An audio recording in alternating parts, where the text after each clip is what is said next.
Assalamualaikum warahmatullahi wabarakatuh. Bersama saya Sukma Laili yang akan memberikan materi hari ini, yaitu bentuk-bentuk surat dalam perpajakan. Jadi hari ini kita akan mempelajari tentang bentuk-bentuk surat dalam perpajakan. Bagaimana kabar kalian? Semoga dalam keadaan sehat walafiat. Sebelum memulai pelajaran, marilah kita berdoa dahulu menurut agama dan kepercayaan masing-masing. Baiklah, kita mulai. Di sini ada tujuan pembelajaran kita hari ini, yaitu setelah mempelajari materi ini diharapkan siswa dapat memahami definisi dan jenis surat pemberitahuan pajak atau SPT. Lalu yang kedua, mendeskripsikan fungsi dan syarat pengisian SPT. Ketiga, menjelaskan hal-hal yang perlu diperhatikan terkait dengan SPT. Keempat, menjelaskan prosedur penyelesaian SPT dan sanksi SPT.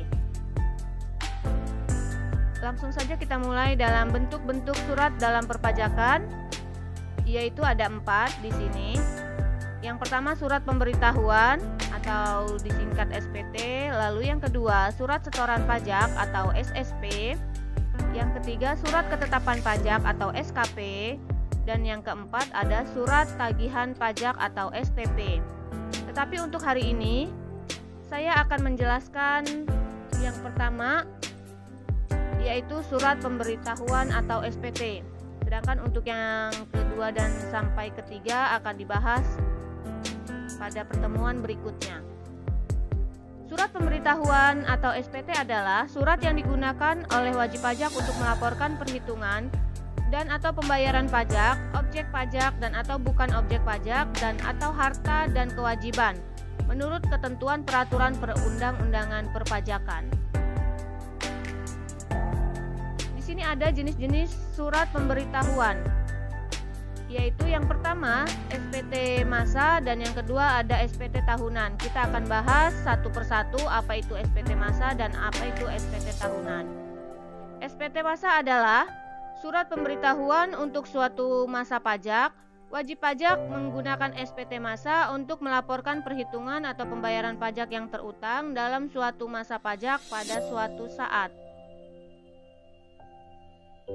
SPT masa meliputi yang pertama ada PPh pasal 21, pasal 22, pasal 23, pasal 26, kelengkapannya berupa SSP atau surat setoran pajak, bukti pemotongan atau pemungutan dan daftar bukti pemotongan atau pemungutan. Lalu yang kedua ada PPh pasal 25 untuk wajib pajak baru, belum mengisi SPT. Kelengkapannya berupa surat setoran pajak atau SSP atau bukti pembayaran.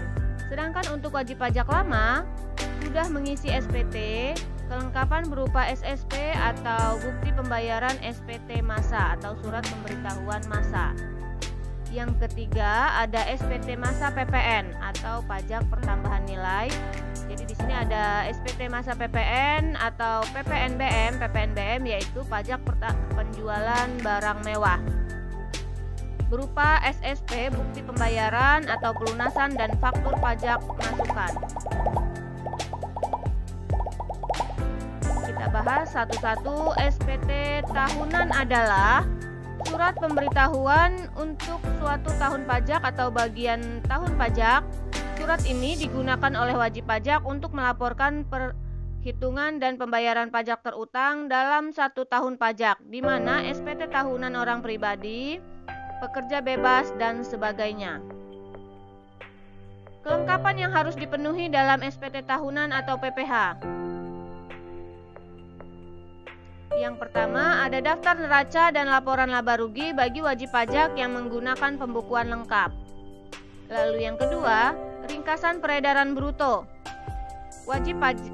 bagi wajib pajak yang menggunakan pencatatan. Yang ketiga, SSP atau surat setoran pajak atas bukti pembayaran setoran atas setoran akhir PPh pasal 29. Yang keempat, permohonan menggunakan norma perhitungan untuk tahun pajak berikutnya bagi wajib pajak yang menggunakan pencatatan. Batas waktu penyampaian SPT Yaitu yang pertama, untuk surat pemberitahuan atau SPT masa paling lama 20 hari setelah akhir masa pajak. Yang kedua, untuk surat pemberitahuan atau SPT tahunan pajak penghasilan wajib pajak pribadi paling lama 3 bulan setelah akhir tahun pajak. Untuk akhir tahun pajak yaitu 31 Desember. Jadi paling lambat pembayaran pajak untuk wajib pajak pribadi 3 bulan setelah akhir tahun. Jadi paling lambat 3 bulannya yaitu tanggal 31 Maret. Lalu yang ketiga, untuk surat pemberitahuan tahunan pajak penghasilan wajib pajak badan. Wajib pajak badan ini yaitu perusahaan ya, paling lama 4 bulan setelah akhir tahun pajak. Jadi apabila untuk SPT wajib pajak orang pribadi, pembayarannya paling lama 3 bulan setelah akhir tahun pajak. Kalau akhir tahun pajaknya misalnya tahun 2020, maka paling lambat dibayarnya 3 bulan setelah tahun 2020, yaitu bulan Maret, tanggal 31 Maret tahun 2021. Sedangkan yang ketiga, untuk SPT tahunan wajib pajak badan atau perusahaan yang mempunyai perusahaan, paling lama 4 bulan. 4 bulan di sini yaitu setelah akhir tahun pajak. Akhir tahun pajak biasanya tanggal 31 Desember. Misalnya contohnya akhir tahun pajaknya 31 Desember tahun 2020, maka paling lambat pembayaran pajak 4 bulan setelah akhir tahun 2020, maka paling lambat tanggal 30 April. Wajib pajak bisa memperpanjang masa waktu penyampaian SPT tahunan. Jadi walaupun sudah ada ketentuannya, SPT wajib pajak, SPT masa, dan SPT wajib pajak orang pribadi, bisa diperpanjang masa waktunya dengan mengajukan surat permohonan perpanjangan kepada Direktorat Jenderal Pajak dengan disertai alasan. Yang pertama ada alasan-alasan penundaan penyampaian SPT tahunan. Lalu yang kedua, surat pernyataan perhitungan sementara pajak yang terutang dalam 1 tahun pajak. Yang ketiga, bukti pelunasan kekurangan pembayaran pajak yang terutang menurut perhitungan sementara tersebut. Jadi walaupun sudah ada ketentuannya, paling lambat kapan pembayaran pajak itu bisa diperpanjang dengan membuat surat permohonan. Selanjutnya ada fungsi SPT bagi wajib pajak penghasilan, yaitu yang pertama, sebagai sarana untuk melaporkan dan mempertanggungjawabkan perhitungan jumlah pajak yang sebenarnya terutang. Lalu yang kedua, melaporkan pembayaran atau pelunasan pajak yang telah dilaksanakan sendiri dan atau melalui pemotongan atau pemungutan pihak lain dalam 1 tahun pajak atau bagian tahun pajak. Lalu yang ketiga, melaporkan pembayaran dari potongan atau pemungutan-pemotongan atau pemungutan pajak orang pribadi atau badan lain dalam 1 masa pajak sesuai dengan peraturan perundang-undangan perpajakan. Selanjutnya ada fungsi SPT bagi pengusaha kena pajak, yaitu yang pertama, sebagai sarana mempertanggungjawabkan penghitungan jumlah pajak yang sebenarnya terutang. Lalu yang kedua, melaporkan tentang pengkreditan pajak masukan terhadap pajak keluaran.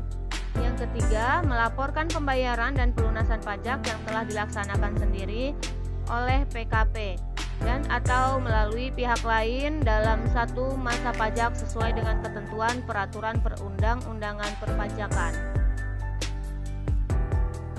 Selanjutnya ada syarat pengisian SPT. Yang pertama, jumlah pajak yang sebenarnya terutang. Lalu yang kedua, jumlah pembayaran atau pelunasan yang dibayar sendiri maupun melalui pihak lain atau pemotong atau pemungutan. Lalu yang ketiga, jumlah pajak yang masih harus dibayar atas kekurangannya dan atau jumlah pajak yang lebih bayar.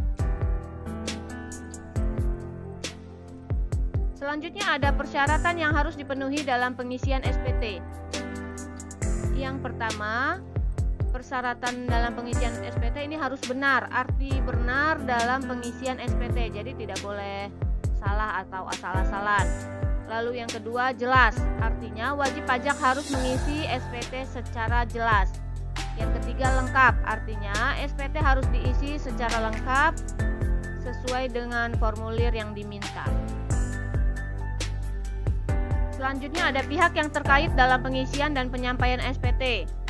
Yang pertama, pihak yang wajib mengisi SPT dan menyampaikan SPT, yaitu ada orang pribadi yang menerima penghasilan dari luar usaha atau pekerjaan bebas. Yang kedua, orang pribadi yang menerima penghasilan lebih dari satu pemberi kerja. Yang ketiga, setiap badan usaha tetap. Yang keempat, apabila wajib memperoleh penghasilannya hanya dari satu pemberi kerja dan atau menerima penghasilan dari usaha atau pekerja bebas, maka wajib pajak tidak wajib mengisi dan menyampaikan SPT kecuali telah mempunyai NPWP. Berikutnya ada pihak yang dikecualikan dari kewajiban SPT. Yang pertama, wajib pajak orang pribadi yang penghasilan netonya tidak melebihi jumlah penghasilan tidak kena pajak. Jadi di sini yaitu pihak yang dikecualikan atau tidak berkewajiban untuk mengisi SPT, yaitu yang pertama wajib pajak orang pribadi yang penghasilan bersihnya tidak melebihi jumlah penghasilan atau tidak kena pajak atau PTKP. Wajib pajak ini dikecualikan dari kewajiban menyampaikan SPT masa PPh pasal 25 dan SPT tahunan PPh. Yang kedua, wajib pajak orang pribadi yang tidak menjalankan usaha atau melakukan pekerjaan bebas. Selanjutnya ada prosedur penyelesaian SPT.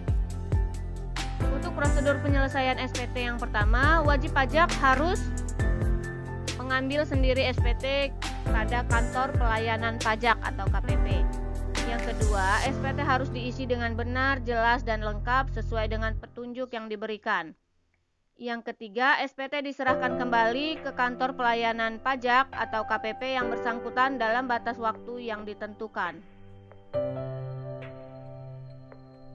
Yang keempat, ada bukti-bukti yang harus dilampirkan dalam SPT, antara lain untuk wajib pajak yang menyelenggarakan pembukuan, yaitu laporan keuangan berupa neraca dan laporan laba rugi, serta keterangan-keterangan lain yang diperlukan untuk menghitung besarnya penghasilan kena pajak. Lalu yang kedua, untuk SPT masa PPN sekurang-kurangnya memuat jumlah dasar pengenaan pajak, jumlah dapat dikreditkan, dan jumlah kekurangan atau kelebihan pajak. Lalu yang ketiga, wajib pajak yang menggunakan norma perhitungan adalah perhitungan jumlah peredaran yang terjadi dalam tahun pajak yang bersangkutan. Selanjutnya ada sanksi pajak. Jadi apabila tidak membayar pajak atau tidak mengisi SPT, maka akan dikenakan sanksi SPT atau surat pemberitahuan. Yaitu yang pertama berupa denda administrasi.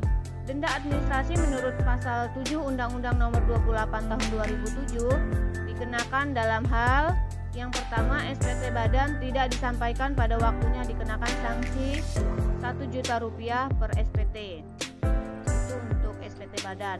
Lalu yang kedua, SPT tahunan orang pribadi tidak disampaikan pada waktunya dikenakan sanksi Rp500.000 per SPT. Yang ketiga, SPT masa PPN tidak disampaikan pada waktunya dikenakan sanksi sebesar Rp500.000 per SPT. Lalu yang keempat, SPT masa lainnya tidak disampaikan pada waktunya dikenakan sanksi sebesar Rp100.000 per SPT. Sanksi berikutnya ada yang kedua berupa bunga, yaitu sanksi berupa bunga akan dikenakan menurut pasal 8 Undang-Undang Nomor 28 Tahun 2007 dalam hal yang pertama, pajak yang terutang pada SPT tahunan lebih besar daripada penghitungan pajak sementara saat perpanjangan penyampaian SPT tahunan. Atas selisihnya akan dikenakan sanksi berupa bunga sebesar 2% per bulan. Lalu yang kedua, Dilakukan pembetulan SPT, di mana pembetulan SPT mengakibatkan terjadinya kurang bayar. Atas kekurangan bayar, pembetulan SPT tersebut dikenakan bunga 2% sebulan.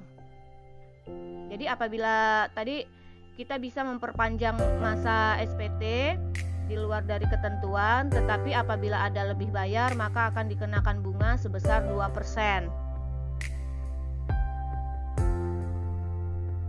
Selanjutnya yaitu kenaikan pajak. Dalam hal SPT tidak disampaikan dalam jangka waktu yang telah ditentukan dalam surat teguran, sanksinya berupa kenaikan sebesar 50% untuk PPh badan atau orang pribadi, sedangkan 100% untuk PPh pemotongan atau pemungutan, 100% untuk PPN dari jumlah pajak yang kurang atau tidak dibayar.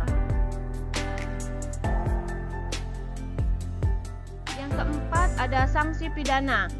Karena kealpaan, SPT tahunan tidak disampaikan atau disampaikan tetapi isinya tidak benar, maka dipidana. Jadi apabila ada pemalsuan maka akan dikenakan sanksi pidana dengan pidana kurungan selama-lamanya 1 tahun dan atau denda setinggi-tingginya sebesar 2 kali jumlah pajak yang terutang.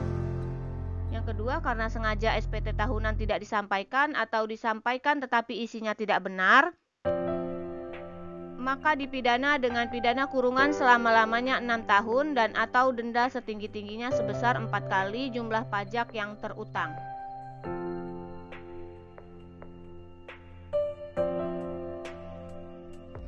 Sekian pembelajaran hari ini, semoga bermanfaat. Terima kasih. Wassalamualaikum warahmatullahi wabarakatuh.